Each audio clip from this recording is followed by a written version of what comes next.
கிறிஸ்துவுக்குள் பிரியமானவர்களே, கர்த்தரும் இரட்சகருமாய் இயேசு ஈடிய நாமத்தினாலே உங்கள் யாவருக்கும் என் அன்பின் வாழ்த்துக்களை தெரிவித்துக் கொள்கிறேன். தேவனர்லி அப்பம் பிரேயர் மினிஸ்ட்ரி மூலியமாக உங்களோடு சந்திப்பதில் மிகுந்த மகிழ்ச்சி அடைகிறேன். தினம்தோறும் அதிகாலைகளிலே பரிசுத்த வேதாந்தத்தின் ஒரு பகுதியை நாம் தியானித்து நம்முடைய குடும்ப பாதுகாப்பிற்காக நாம் ஜெபித்து வருகிறோம்.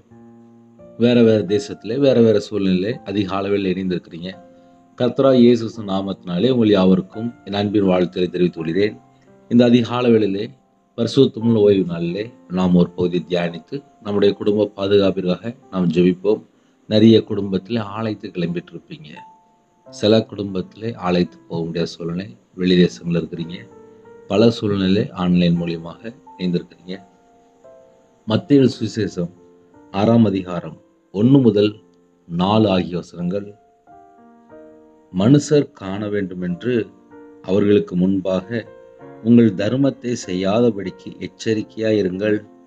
செய்தால் பரலோகத்தில் இருக்கிற உங்கள் பிதாவினிடத்தில் உங்களுக்கு பலன் இல்லை. ஆகையால் நீ தர்மம் செய்யும்போது மனுஷரால் புகழப்படுவதற்கு மாயக்காரர் ஆலயங்களிலும் வீதிகளிலும் செய்வது போல உனக்கு முன்பாக தாரையை ஊதுவியாதே. அவர்கள் தங்கள் பலனை அடைந்து தீர்ந்தது என்று மெய்யாகவே உங்களுக்கு சொல்கிறேன். நீயோ தர்மம் செய்யும்போது உன் தர்மம் அந்தகாரமாய் இருப்பதற்கு உன் வலதுகையை செய்கிறதை உன் இடதுகை அறியாதிருக்க கடவுது. அப்பொழுது அந்தகாரத்தில் பார்க்கிற உன் பிதாதாமே உனக்கு வெளியரங்கமாய் பலன் அளிப்பார். ஹல்லேலூயா. கிறிஸ்துவுக்குள் பிரியமானவர்களே, மனுஷர் காண வேண்டும் என்று அவர்களுக்கு முன்பாக உங்கள் தர்மத்தை செய்யாதபடிக்கு எச்சரிக்கையாயிருங்கள். பரிசுத்தமுள்ள ஓய்வு நாளிலே நிறைய குடும்பத்தில் சர்ச்சை கிளம்பிட்டு இருப்பீங்க. சர்ச்சைக்கு போகும்போது வாசல்ல ஏழை எளிய ஜனங்கள் இருப்பாங்க. சர்ச்சில் கொண்டு போய் எப்படி காணிக்க போடுறீங்களோ, வெளியில் இருக்கிற ஏழை எளிய ஜனங்களுக்கு கொஞ்சம் சில்லறையை மாற்றி வச்சுட்டு அவங்க கொண்டு போய் கொஞ்சம் காணிக்க போடுங்க. அது மாத்திரமில்லை, எங்கே ஏழை எளிய ஜனங்கள் இருக்கிறாங்களோ அவங்களுக்கு கொஞ்சம் தர்மம் செய்யுங்க. இப்படிலாம் செய்யும்போது கர்த்தர் வெளியரங்கமாய் நமக்கு பலன் அளிப்பார். நம்முடைய அடுத்த சந்ததி, நம்முடைய தலைமுறை ஆசீர்வாதமாக இருக்கணும் அப்படின்னா தேவனோட வார்த்தைக்கு நம்ம கீழ்ப்படிந்து நம்ம வாழும்போது நம்ம குடும்பம் ஆசீர்வதிக்கப்படும். சில குடும்பத்திலே தனக்கு தனக்கு தனக்கு அவங்களுக்காக மட்டும்தான் வாழ்வாங்க, மற்ற ஜனங்களை பார்க்க மாட்டாங்க. நம்ம இயேசு கிறிஸ்துவை நேசிக்கும் போது அவர் அழகா நமக்கு கற்றுக் கொடுத்தார். உன்னை போல பிறனை நேசி. மற்ற ஜனங்களை நாம் நேசிக்க வேண்டும், அன்பு கூற வேண்டும். அன்பினால் அன்றி வேற ஒன்றினாலும் கடன் படாதிருங்கள் என்று வேதம் தெளிவாக எழுதப்பட்டிருக்கு. மாம்சத்துக்கென்று விதைக்கிறவன் மாம்சத்துக்குரிய அழிவை அறுப்பான். ஆவிக்கென்று விதைக்கிறவன் ஆவிக்குரிய நித்திய ஜீவனை அறுப்பான். அப்ப நம்ம நித்திய ஜீவனை அறுக்கணும் அப்படின்னா, நம்ம நித்திய ஜீவனுக்கு போகணும் அப்படின்னா, இந்த பூமியிலே நம்ம நன்மை செய்கிற பிள்ளைகளாக இருக்கணும். இயேசு கிறிஸ்து நன்மை செய்கிறவரா சுற்றி திரிந்தார் என்று எழுதப்பட்டிருக்கு. நாம் அவருடைய பிள்ளையா இருப்போம் என்றால் நமக்கும் அந்த சுபாவம் வர வேண்டும். ஏன்னா காலம் கடைசியா இருக்கு. ஒவ்வொரு வீட்டுக்குள்ளேயுமே ஒவ்வொரு பிரச்சனை இருக்கு. என் வாழ்க்கையில பிரச்சனையே என்னையால சரி செய்ய முடியல, நான் போய் எப்படி மற்றவங்களுக்கு உதவி செய்ய முடியும் அப்படின்னு சொல்லிட்டு தன்னை மட்டுமே பார்த்துட்டு இருக்க சில குடும்பங்கள் உண்டு. நம்ம மற்ற ஜனங்களை நேசிக்கும் போதுதான் தேவன் அதுக்குள்ள ஆசீர்வாதங்களை தருவார். தர்மம் செய்யும் போது கண்டிப்பாக தேவன் நம்ம குடும்பத்தை ஆசீர்வதிப்பார். எத்தனையோ கோடி ஜனங்கள் ஒரு நேரம் சாப்பாடு கூட முடியாம ரோட்ல இருக்கிறாங்க. பல ஜனங்கள் நம்ம வெளியில புறப்பட்டு போகும்போது பார்க்க முடியும். சில குடும்பத்தில் எனக்கு ஏதாவது இருந்தால் கொடுங்களேன் அப்படிம்பாங்க. சில குடும்பத்தில் சாப்பிட்றதுக்கு கொஞ்சோண்டு பணம் தாங்களே அப்படிம்பாங்க. சில குடும்பத்தில் ட்ரெஸ் இல்லை அப்படிம்பாங்க. சில குடும்பத்தில் பேச முடியாதவங்க உட்காந்துருப்பாங்க, வியாதியில் இருப்பாங்க, சரீரத்தில் பலவீனத்தோடு எங்கேயோ உட்காந்துருப்பாங்க. நிறைய சொல்லலாம். நம்ம காலையில் சொல்லணும், நிறைய சொல்லலாம். வெளியில் புறப்பட்டு போகும்போது, மற்ற ஜனங்களை நம்ம பார்க்கும்போது, ஒருவேளை சப்போஸ் ஒன்றுமே இல்லாமல் யாராவது உட்காந்துருக்காங்க அப்படின்னா அவங்களுக்கு தர்மம் செய்யுங்க. ஆனால் மனுஷர் காண வேண்டும் என்று அவர்களுக்கு முன்பாக உங்கள் தர்மத்தை செய்யாதபடிக்கு எச்சரிக்கையாக இருங்கள். சில குடும்பத்தில் என்ன பண்ணுவாங்க அப்படின்னா, கொஞ்சம் இருக்கப்பட்டவங்களா இருப்பாங்க. தர்மம் செய்யும்போது அதையுமே கொஞ்சம் ஒரு வித்தியாசமாக செய்வாங்க. அப்படி இல்லாமல் அந்தரங்கத்தில் பார்க்கிற பிதா உனக்கு வெளியரங்கமாய் பலன் அளிப்பார். அப்போ மனுஷர் காண வேண்டும் என்று நம்ம செய்யாம அந்தரங்கத்தில் தேவன் பார்த்துட்டு இருப்பார். பரலோகத்தில் தேவன் பார்த்துட்டு இருப்பார். என் பிள்ளைகளை நான் ஆசீர்வச்சனே, இவங்க மற்றவங்களுக்கு என்ன பண்றாங்க, மற்றவங்களுக்கு உதவி பண்றாங்களா, இவங்க இருதயத்துல கடினமான இருதயம் இருக்கா, இவங்க இருதயம் லெகுவா இருக்கா, நான் என் பிள்ளைகளை ஆசீர்வதித்திருக்கிறேனே, அதுல கொஞ்சோண்டு மற்ற ஜனங்களுக்கு கொடுக்குறாங்களா, உதவி பண்றாங்களா, செயல்ல இருக்கிறாங்களா, கிரியையில இருக்கிறாங்களா? என வேதம் தெளிவா எழுதப்பட்டிருக்கு.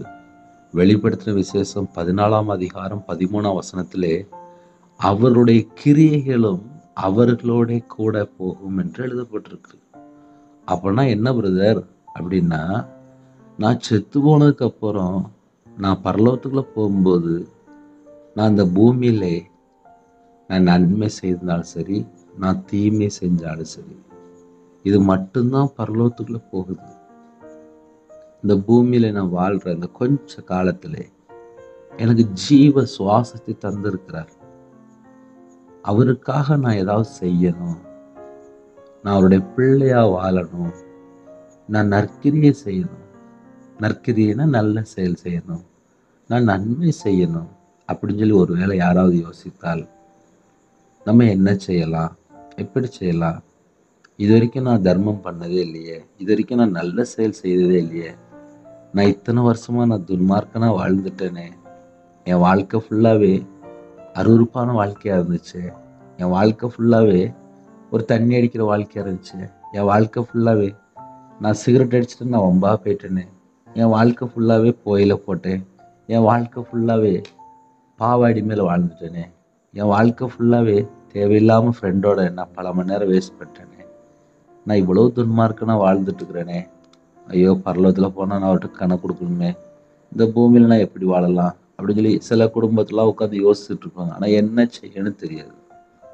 கால வேளையிலே இன்னைக்கு பரிசுத்தமுள்ள ஓய்வு நாள். உங்க கையில கொஞ்சம் பணம் இருக்கா, இல்லை ஒரு பொருள் இருக்கா, எது எது இருக்கோ வெளியில புறப்பட்டு போகும்போது யாராவது எங்கேயோ ரோட்டில் இருப்பாங்க, சில இடத்துல தான் இருப்பாங்க, வேற வேற நாட்டில் எப்படின்னு சொல்ல முடியாது. யாராவது உதவி செய்ய முடியும் என்றால் உதவி செய்யுங்க.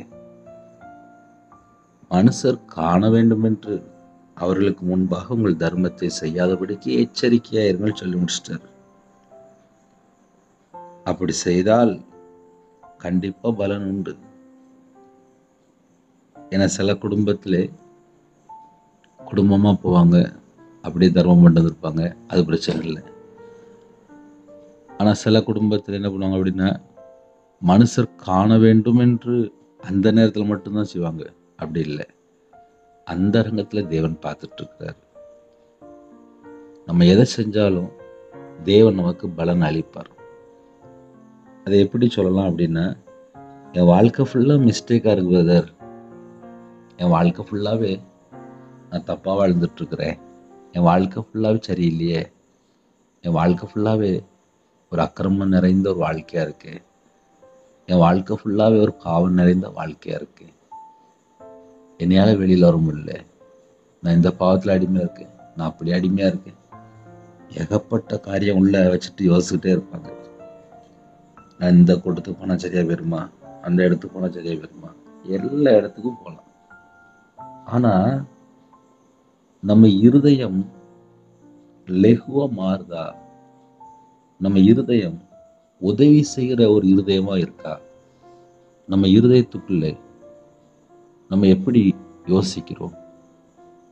நான் பசியா இருந்தேன், நான் தாகமா இருந்தேன், நான் வஸ்திரம் இல்லாமல் இருந்தேன், நான் வியாதியா இருந்தேன், நான் காவலில் வைக்கப்பட்டிருந்தேன், என்னெல்லாமோ சொல்லுவாங்க. இந்த சிறியோரில் எதை செய்தீர்களோ அதை எனக்கே செய்தீர்கள். அவங்க சூழ்நிலை என்ன நமக்கு தெரியாது. இன்னைக்கு காலவேளையிலே இந்த வசனத்தை எடுத்து பேச சொல்றாருன்னா, நானும் கிரியை செய்யணும், நீங்களும் கிரியை செய்யணும். நம்ம எல்லாரும் பரலோகத்துக்குள்ள போகணும். நம்முடைய கான்செப்ட் என்ன தெரியுமா? பரலோகத்துக்குள்ள போகணும். அதுக்கு நம்ம என்ன செய்யணும்? நன்மை செய்யணும். இயேசு கிறிஸ்து நன்மை செய்வதா சுற்றி திரிந்தார். நம்ம வாழ்க்கையிலே நாமும் கூட நன்மை செய்வோமே, ஆசீர்வாதத்தை பெற்றுக்கொள்வோம். நம்ம குடும்பம் நல்லா இருக்கும், அடுத்த சந்ததி நல்லா இருக்கும், அடுத்த வம்சம் நல்லா இருக்கும். நன்மை செய்யறதில் சோர்ந்து போகாமல் இருப்போமாக என்று எழுதப்பட்டிருக்கு. அப்ப நன்மை செய்யும்போது சோர்ந்து போகக்கூடாது. நம்ம தர்மம் பண்ணும்போது சோர்ந்து போகாம தர்மம் பண்ணிக்கிட்டே இருக்கணும். கண்டிப்பாக கண்டிப்பாக உங்க குடும்பத்தை ஆசீர்வதிப்பார். ஏன்னா சில குடும்பத்திலே நாங்கள் பக்கத்தில் அப்படி இல்லையே பிரதர், நாங்கள் வேற வேற தேசத்தில் இருக்கிறோமே அப்படிம்பாங்க. என் வாழ்க்கையில் ஊழியத்தில் வந்ததுக்கு அப்புறம் சரி, கஷ்டப்பட்டு பல பாடுகள் மத்தியிலே ஊழியத்தில் வந்ததுக்கு அப்புறம் சரி, ஆசீர்வாதங்களை பெற்றுக்கொள்ளணும், குடும்பம் ஆசீர்வாதமாக இருக்கணும், நித்திய ஜீவனுக்குள்ள போகணும், எப்படி வாழணும், என்ன செய்யணும் அப்படின்னு சொல்லி பல காரியங்கள் வேதத்தில் ஆராய்ந்து பார்க்கும்போது தேவன் நம்மை புது சிருஷ்டியாக மாற்றிருக்கிறார். நம்மள அழகா மறுபடியும் ஜெனிப்பிக்கப்பட்டிருக்கிறோம். சத்திய வசனத்தினாலே ஜெனிப்பிக்கப்பட்டிருக்கிறோம். ஜெனிப்பிக்கப்பட்ட நம்ம இந்த பூமியில என்ன செய்யறோம்? அவருக்காக என்ன செய்யறோம்? அவருடைய வார்த்தையின்படி நடக்கும்போது நம்ம குடும்பம் கண்டிப்பாக ஆசீர்வதிப்பார். ஆசீர்வாதம் உண்டு. பலனில திறந்து ஆசீர்வதிப்பார். நன்மை செய்யும் போது தேவனால் பிறந்திருக்கிறாங்க. நன்மை செய்யும் போது எல்லாமே கிஃப்ட் தான். தீமையை நன்மைனால வெல்லு. ஒரு முழு பைபிள் ஃபுல்லா வாசிக்கும் போது நன்மை நன்மை நன்மை நன்மை நன்மை. நன்மை செய்யும் போது வீட்டு வாசப்படியில் பாவம் படுத்து கிடக்காது. தீமை செய்யும் போது வீட்டு வாசப்படியில் பாவம் படுத்து கிடக்கு. ஒரு குடும்பத்திலே எல்லா பிரச்சனைக்கும் ஒரு முடிவு என்ன அப்படின்னு சொல்லி பார்க்கும்போது, நன்மை செய்ய ஆரம்பிச்சாச்சு அப்படின்னாலே நமக்கு பின்பாக அவருடைய மகிமை இருக்கும். நம்ம நன்மை செய்யும் போது நம்ம குடும்பம் துளிர்க்கும். நம்ம நன்மை செய்யும் போது தேவன் நமக்கு தீர்க்காயுசை தருவார். ஹாஸ்பிட்டல்ல போய் பாருங்க, கவர்மெண்ட் ஹாஸ்பிட்டல்லாம் பாருங்க, ஒவ்வொரு இடத்துல ஒவ்வொரு சூழ்நிலை இருக்கும். எத்தனையோ வெளியில் உள்ள இடத்துல போய் பாருங்க, ஐயோ பரிதாபமா இருக்கும். கர்த்தருடைய பிள்ளைகள் ஆசீர்வாதமாக இருக்கும்போது மற்ற ஜனங்களுக்கு உதவி செய்கிற ஒரு பாத்திரமாக நாம் மாறுவோம் என்றால் தேவன் நம்முடைய தலைமுறை ஆசீர்வதிப்பார். 1000 தலைமுறை ஆசீர்வதிக்கப்படும். முதல்ல நம்ம ஒரு ஸ்டெப் கர்த்தருக்காக ஏதாவது ஏதாவது ஏதாவது வசனம் இப்படி போட்டிருக்க, அப்ப நான் எப்படி வாழ்றேன், என் வாழ்க்கை எப்படி இருக்கு, என்னோட அனுதின வாழ்க்கை எப்படி இருக்கு. காலையில் சில குடும்பத்தில் யோசிப்பீங்க, பிரதர் காசே இல்லை பிரதர், பணமே இல்லை பிரதர், நானே ரொம்ப கடனில் வாழ்கிறேன், நானே ரொம்ப பிரச்சனையில் வாழ்கிறேன் அப்படி சொல்லி பல குடும்பத்தில் புலம்புற எத்தனையோ குடும்பம் உண்டு. உங்களால் என்ன முடியுதோ அவன் கிரியைக்கு தக்கதாக பலன் வருது. நன்மை செய்யறதுல சோர்ந்து போகாமல் இருக்கணும்னு சொல்லி வேதம் சொல்லுது. தாழி இருந்தால் நன்மை செய்யுங்க. ஒருவேளை நான் நன்மை செய்ய மாட்டேன் அப்படின்னு சொல்லி அடம்பிடித்தால் அது பாவம். நன்மை செய்ய அறிந்திருந்தும் அது செய்யாம போனா பாவம். தீமை செய்கிறவன் பிசாசினால் உண்டாயிருக்கிறான், நன்மை செய்கிறவன் தேவனால் உண்டாயிருக்கிறான். நன்மை செய்யவும் தான தர்மம் பண்ணவும் மறவாதிருங்கள், இப்படிப்பட்ட வழிகளின் மேல் தேவன் பிரியமாயிருக்கிறார். தர்மம் செய்யணும் அப்படின்னு சொல்லி பைபிள்ல போட்டிருக்கு அப்படின்னா அது தேவனுக்கு பிரியமா? இன்னைக்கு காலையில செய்தி என்ன அப்படின்னா, தர்மம் செய்யுங்க. நீயோ தர்மம் செய்யும் போது உன் தர்மம் அந்தகரமா இருப்பதற்கு உன் வலதுகை செய்கிறதை உன் இடதுகை அறியாதிருக்க கடவது. அப்பொழுது அந்தரங்கத்தில் பார்க்கிற உன் பிதாதாமே உனக்கு வெளியரங்கமாய் பலன் அளிப்பார். ஹல்லேலூயா. சந்தோஷமா தர்மம் செய்யுங்க. ஜீவ புஸ்தகத்துல உங்க பேர் எழுதப்படும். ஏன்னா நன்மை செய்யறவங்க நித்திய ஜீவனுக்குள்ள போறாங்க, தீமை செய்யறவங்க நித்திய ஆக்கினிக்குள்ள போறாங்க. பிரதர், ஒரு கிறிஸ்டியன் வாழ்க்கைன்னா என்ன, ஒரு வேதக்காரங்கன்னா என்ன அப்படின்னு சொல்லி நம்ம நிறைய காரியங்களை கேட்டால் பைபிள்ல எல்லாத்துக்கும் ஆன்சர் இருக்கு. ஒரு 30 வருஷம் 40 வருஷம் பழைய ஆட்கள் அப்படிம்பாங்க. அவங்களாம் எப்படி வாழ்ந்தாங்க அப்படின்னா ரொம்ப சிம்பிளா வாழ்வாங்க. அதே நேரத்தில் ஒரு டீச்சராக இருப்பாங்க, கொஞ்சம் ஹை பொசிஷனாக இருப்பாங்க, அந்த காலத்தில் நல்லா படிச்சிருப்பாங்க. ஆனால் அவங்க பார்த்தா பக்கத்து வீட்டில் இல்லை இருக்கிற ஜனங்களுக்கு பிள்ளைகளை படிக்க வைக்கிறதுலேருந்து, ஒரு ட்ரெஸ் வாங்கி கொடுக்கறது, ஒரு பேனா வாங்கி கொடுக்கறதுலேருந்து ஏகப்பட்ட உதவி பண்ணுவாங்க. மிஷினரிக்கு தாங்கிட்டு இருப்பாங்க, சர்ச்சு கட்டுறதுக்கு பணம் கொடுத்துருப்பாங்க, நன்மை மட்டுமே செஞ்சுட்டு இருப்பாங்க. ஒரு கிறிஸ்டியன் வாழ்க்கை அப்படின்னா என்ன அப்படின்னா, நல்லது மட்டுமே செய்யணும், நன்மை மட்டுமே செய்யணும். அதான் கிறிஸ்டியன் வாழ்க்கை. பிரதர், ஏமாத்துறாங்களே பிரதர், யார் எப்படினாலும் இருந்துட்டு போட்டு, நம்ம கர்த்தருடைய கரத்தில் இருக்கிறோம். நம்முடைய சுவாசத்தை அவருடைய உள்ள கரத்துக்குள்ள வைத்திருக்கிறார். நம்ம இந்த பூமியில எப்படிலாம் வாழ்றோம், என்னெல்லாம் செய்யறோம், எல்லாம் பரலோகம் பார்த்துட்டு. மனுஷன் வேணா நம்மளை அனுதினமும் ஏமாத்திட்டு இருக்கலாம். சுவாசம் உள்ள மனுஷனை நம்புவதை விட்டு விடுங்கள். நம்பப்படுவதற்கு அவன் ஏமாத்திரம். சுவாசமுள்ள மனுஷனை நம்பிட்டு நிறைய பேர் உட்காந்து அழுதுட்டு இருக்கிறாங்க.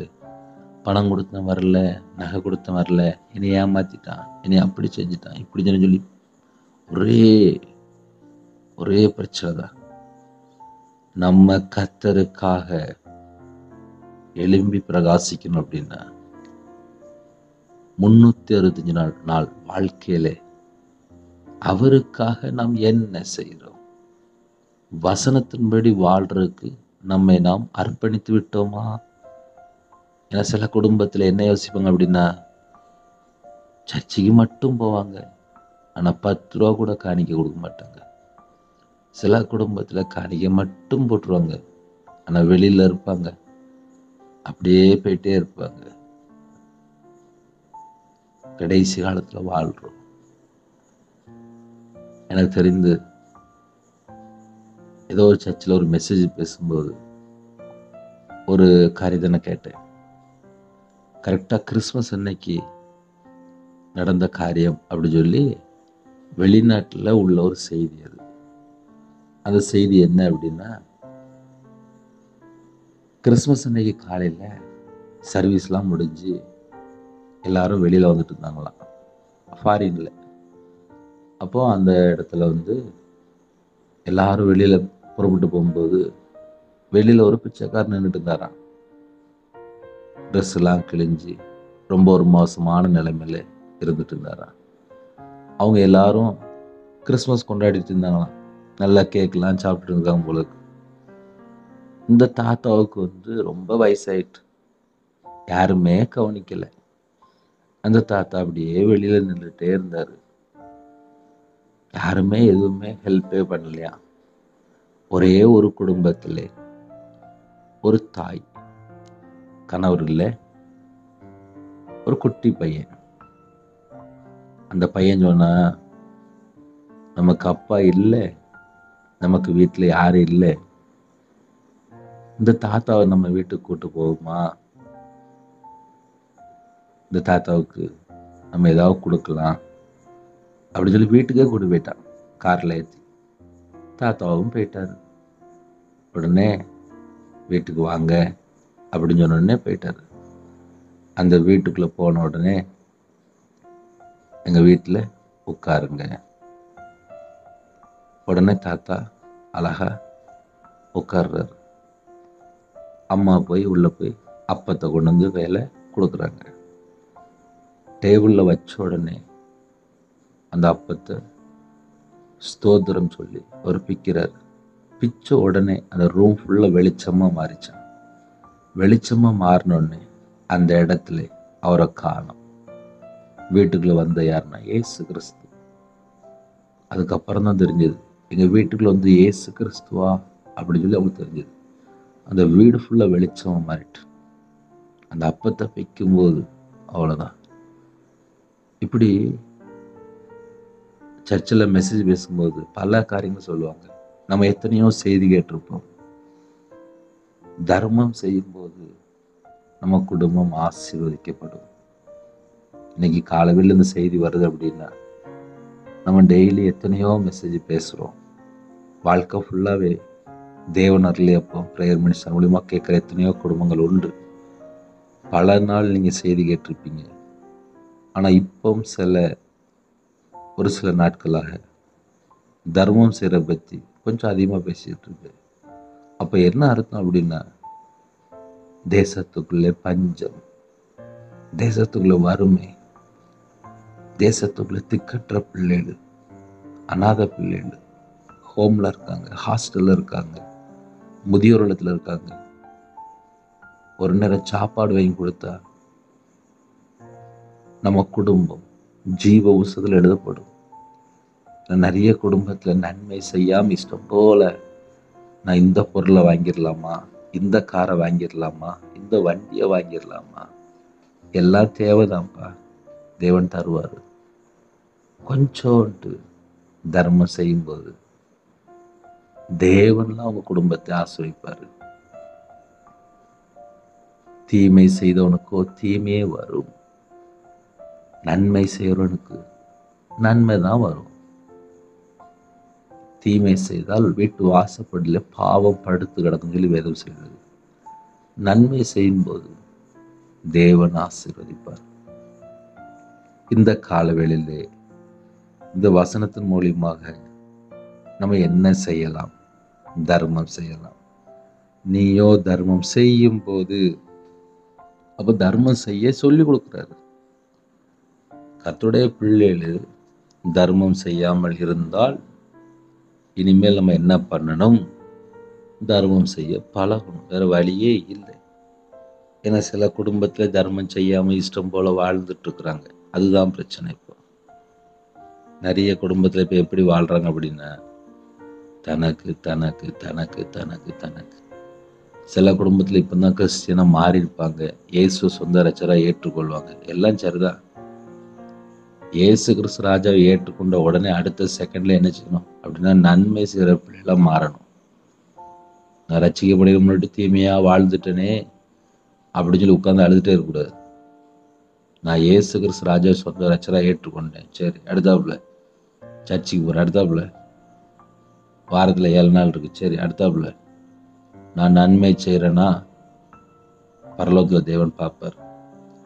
இன்னைக்கு இந்த செய்தி நீங்க கேட்டதுக்கு அப்புறம் உங்க வாழ்க்கையில இன்னும் ஒரு மாற்றம் இருந்தால் தேவன் குடும்பத்தை ஆசீர்வதிப்பார்.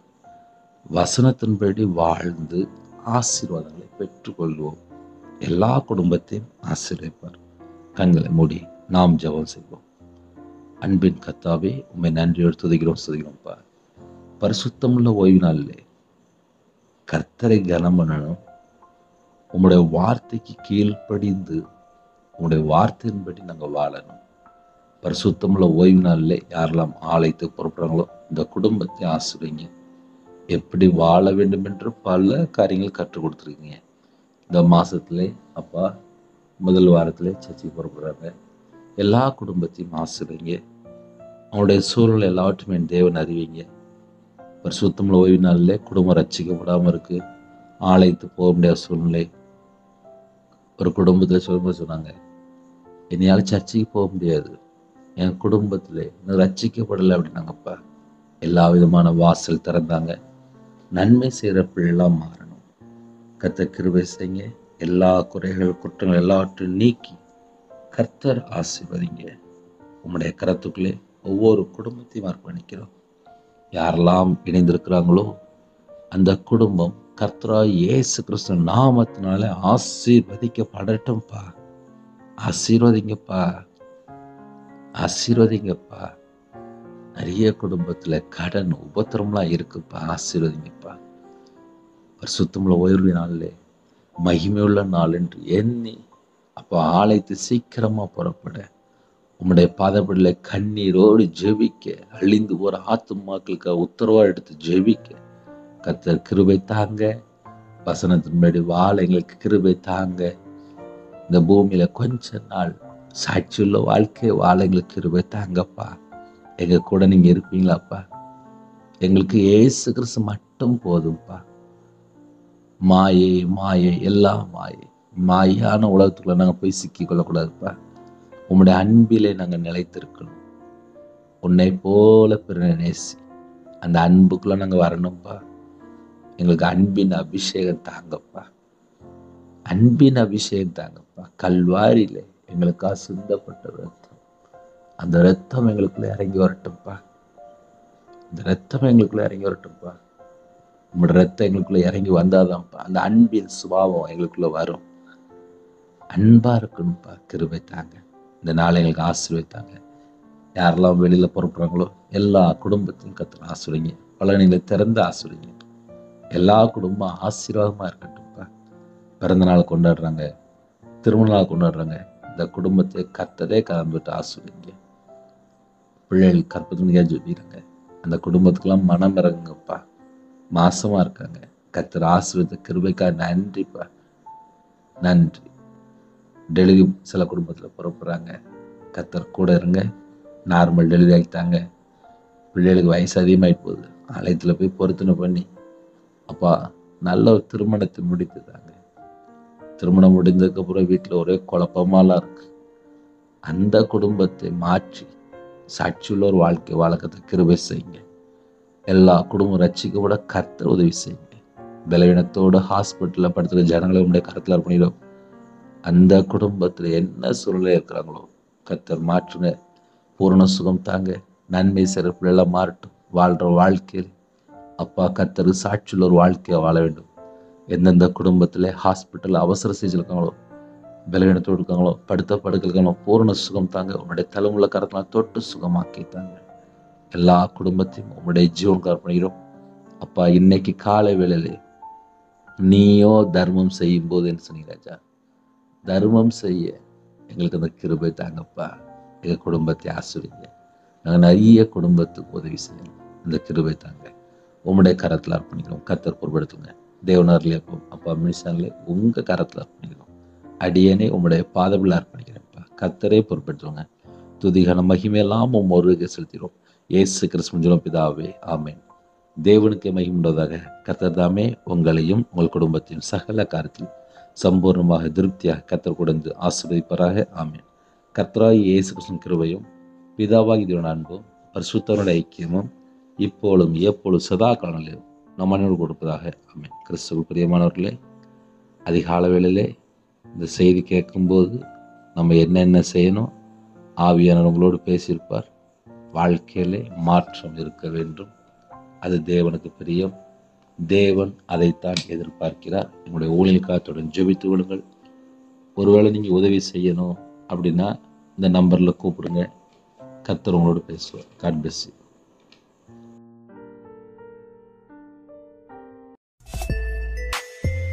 Thanks for watching. Please subscribe our channel. Click the like and share. Click the bell. God bless you.